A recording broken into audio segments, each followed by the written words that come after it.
Bismillahirrahmanirrahim. Assalamualaikum warahmatullahi wabarakatuh. Bapak, Ibu, saudara-saudari sekalian, Alhamdulillah kita memasuki pekan keempat perkuliahan kita. Saya sudah mengantar perkuliahan pekan keempat ini dengan membahas tentang capaian pembelajaran terkait dengan menulis bab dalam buku. Selanjutnya kemudian khusus untuk pekan ini, topik yang saya pilih untuk kita kemukakan, untuk kita diskusikan sebagai bahan mengantar ya, wawasan-wawasan kita terkait dengan topik-topik pendidikan Islam di Papua adalah, saya beri judul kali ini dengan Prakarsa Pendidikan Islam Masyarakat Bugis di Papua. Sebelum itu saya mengantar dengan beberapa deskripsi, ya, serpihan-serpihan maklumat, informasi DDI. Jadi DDI adalah akronim dari Darul Dakwah wal Irsyad. Ya, ini merupakan organisasi yang didirikan dimulai di Sulawesi Selatan. Ya, orang-orang yang pulang berguru dari Sengkang, yang sekarang disebut dengan Asadiyah, itu kemudian mendirikan madrasah. Lalu karena guru tak As'ad di Sengkang tidak membuka ketika itu cabang-cabang karena ingin mempertahankan apa yang ada di Sengkang, dan juga manajemen saat itu memutuskan hanya di Sengkang saja, maka kemudian alumni-alumni Asadiyah, ya sekarang ini namanya Asadiyah, tetapi semasa Guru Ta'as'ad hidup itu namanya bukan Asadiyah itu, nanti setelah beliau wafat. Ya, jadi kantor pusatnya di Makassar, di Sulawesi Selatan, di Jalan Nuri, diistilahkan dengan pengurus besar Darul Dakwah wal Irsyad. Individunya tersebar di Jakarta, Makassar, Parepare baru. Sebelum sekarang ini yang dipimpin oleh Guru Ta Prof. Samsul Bahri Galigo, yang bahkan beliau adalah dosen di Brunei Darussalam, di Kufu College College University Perguruan Ugama Bandar Seri Bengawan. Beliau yang dipilih menjadi ketua umum setelah wafatnya almarhum Dr. Rusdi. Ya, mari kita sama-sama kirimkan Al-Fatihah kepada beliau, karena beliaulah yang kemudian mempersatukan DDI setelah terjadinya perbedaan pendapat. Ya, lalu kemudian beliau sendiri yang memimpin di tengah-tengah usai beliau mempersatukan perbedaan pendapat terkait dengan pola dan struktur kelembagaan organisasi, dan beliau wafat. Ala hazihin niyya al-Fatihah. Bismillahirrahmanirrahim. Alhamdulillahirabbil alamin arrahmanirrahim maliki yaumiddin iyyaka na'budu wa iyyaka nasta'in ihdinas siratal mustaqim siratal ladzina an'amta 'alaihim ghairil maghdubi 'alaihim waladdallin. Amin. Kita lanjutkan pembahasan kita. Setelah beliau wafat, akhirnya sekarang pengurus besar DDI dipimpin oleh Guru Ta Profesor Dr. Samsul Bahri Galigo. Sementara DDI sendiri ya mengelola pendidikan tinggi. Ada stai DDI di Pinrang, Makassar, Maros, Pangkep, Sidrap, Baru. Lalu kemudian di Polewali Mandar bahkan sudah beralih status kelembagaan menjadi Institut Agama Islam DDI. Ya, itu di pendidikan tinggi. Sementara di tingkat pendidikan yang lain bahkan ada juga sekolah, madrasah, pesantren. Ya, salah satu yang masyhur pesantrennya adalah pesantren yang ada di Mangkoso, lalu kemudian ada di Kabalangan. Ya. Satu lagi ada pesantren DDI yang putri itu adalah eh, Ujung Lare di Parepare. Ya. Eh, Berikutnya lagi di pesantren eh, DDI ya, Mangkoso terutama itu kemudian ada Iqdadiyah ya.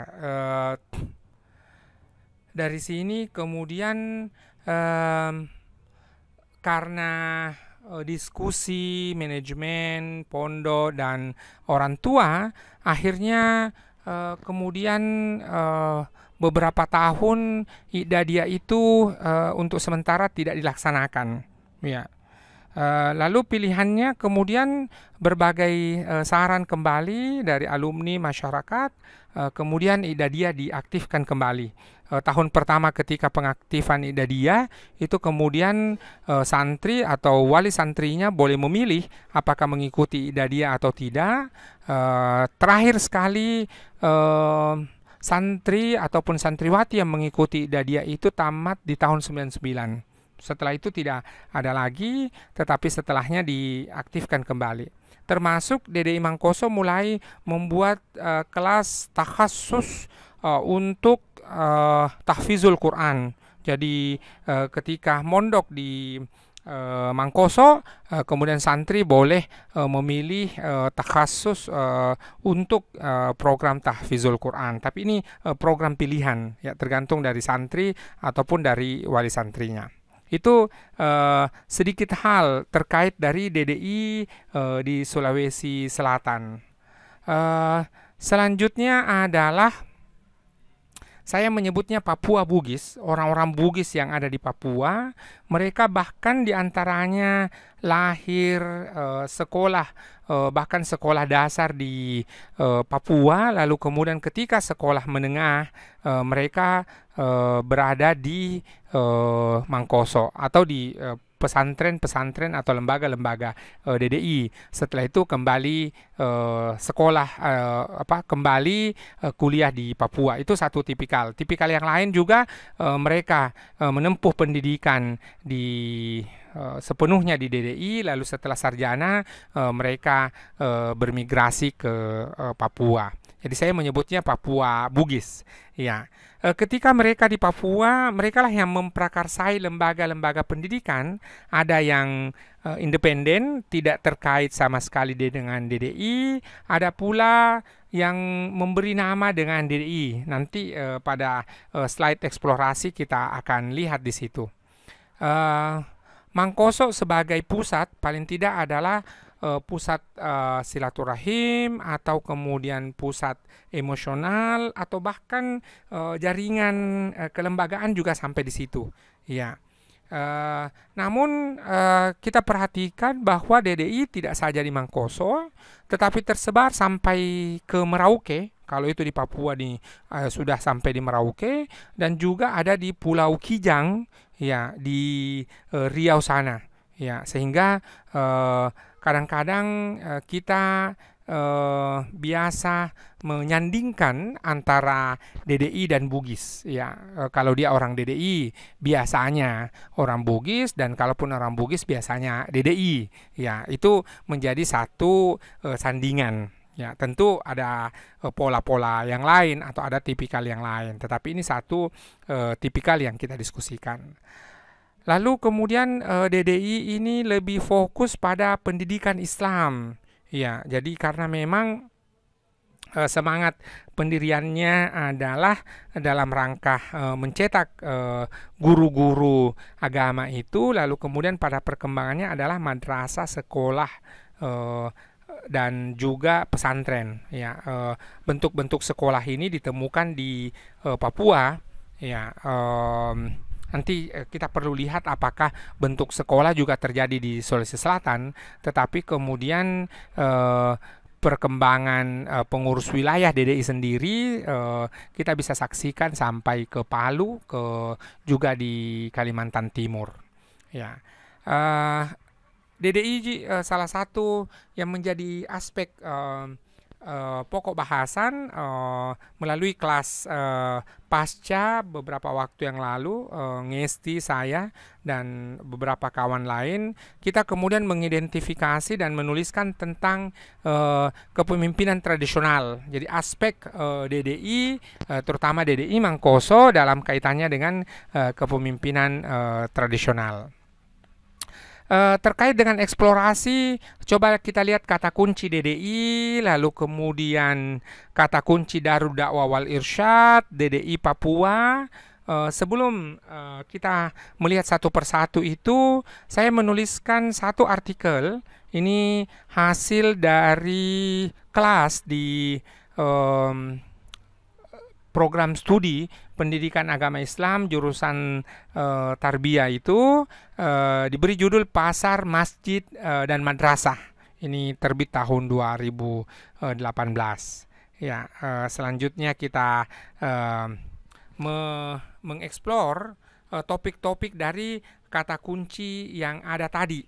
Ya, kalau kita ketikkan DDI di Papua, itu kita bisa lihat ada Madrasah Sanawiyah di Entrop, Madrasah Sanawiyah DDI Entrop di Jayapura, lalu kemudian ada pondok pesantren DDI Ambok Dale Nurul Islam di Mimika, ada pesantren DDI Entrop. Ya, coba kita lihat terkait dengan sekolah. Ya, sekolah kata kunci tambahan ini sekolah DDI Papua.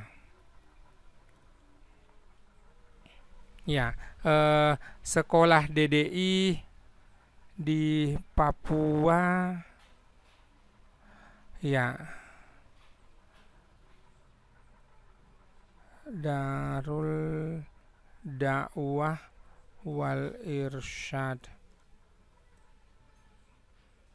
Ya, ada Madrasah Aliyah Darul Dakwah wal Irsyad di Mimika, ada pondok pesantren Darul Dakwah wal Irsyad di Merauke, lalu kemudian ada pondok pesantren.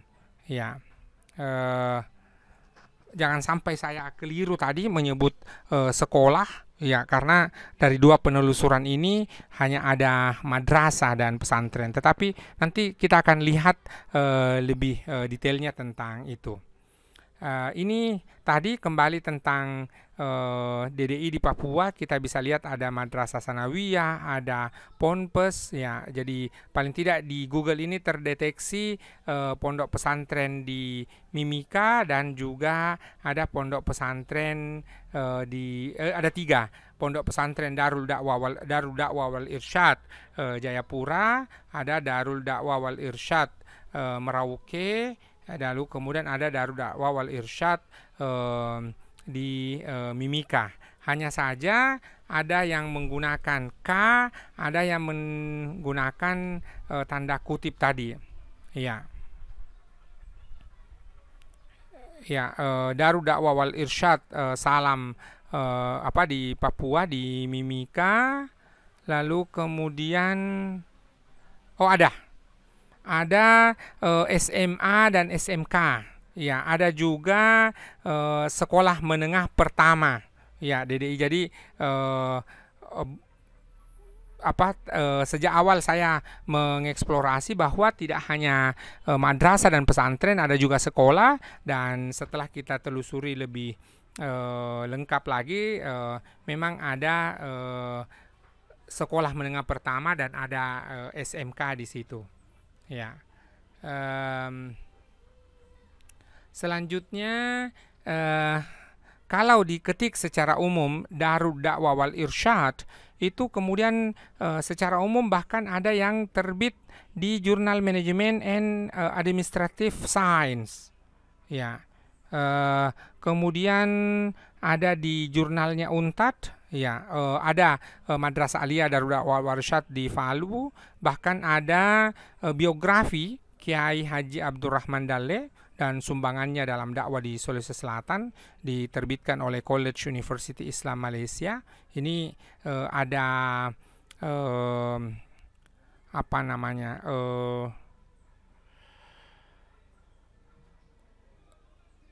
737. Sementara yang salah satu kajian yang tadi saya kemukakan yang berasal dari kelas ya pasca Stein Sorong bersama dengan Ngesti dan Faiz serta satu kolega lagi, judulnya Leadership Typology of Traditional Islamic Boarding School in Eastern Indonesia, Learning to Lead from Dede Imangkoso. Jadi ini juga satu artikel yang terkait dengan itu. Tapi ini mudah-mudahan bukan satu-satunya artikel saya terkait dengan DDI. Nanti pada kesempatan-kesempatan berikutnya mudah-mudahan bisa lagi. Ini Darul Dakwah wal Irsyad. Kita gunakan tanda ini untuk melihat ya. Ada juga 527 ya di situ ya.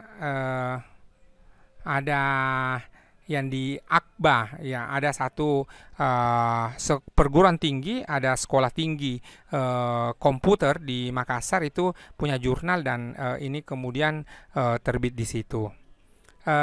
Jadi boleh digunakan dua tadi, Darul Dakwah wal Irsyad dengan tanda petik dan Darul Dakwah wal Irsyad dengan K. Ya, ini artikel yang saya kemukakan, pasar, masjid, dan madrasah pendidikan Islam di minoritas Muslim. Boleh kita lihat bagaimana pola pembangunan pendidikan Islam di Papua jikalau kemudian melihat dengan kaitannya orang-orang Bugis, migrasi orang-orang Bugis ke sana. Dan secara lengkap nanti tautan artikel-artikel yang saya kemukakan itu akan saya tempelkan di bagian komen pada video ini. Ya, terakhir kita punya peluang ya, karena ketika mengetik Darul Dakwah wal Irsyad Papua itu bahkan tidak ditemukan dengan tentu satu frase ini ya, ataupun kita ketikkan ini ya, Darul Dakwah wal Irsyad Papua, bahkan juga tidak ditemukan dalam Google ya. Tentu kita perlu effort, kita perlu usaha yang menambah usaha lagi supaya kita bisa mendapatkan informasi, karena walaupun punya kekuatan ini, Google bukanlah mesin pencari satu-satunya dan tentu ada banyak hal yang tidak diindeks oleh Google atau tidak bisa ditelusuri dengan menggunakan Google.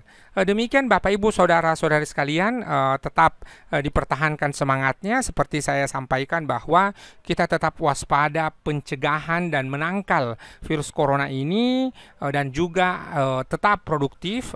Perkuliahan kita harus tetap berlangsung, bahkan boleh jadi lebih banyak waktu kita untuk digunakan untuk itu.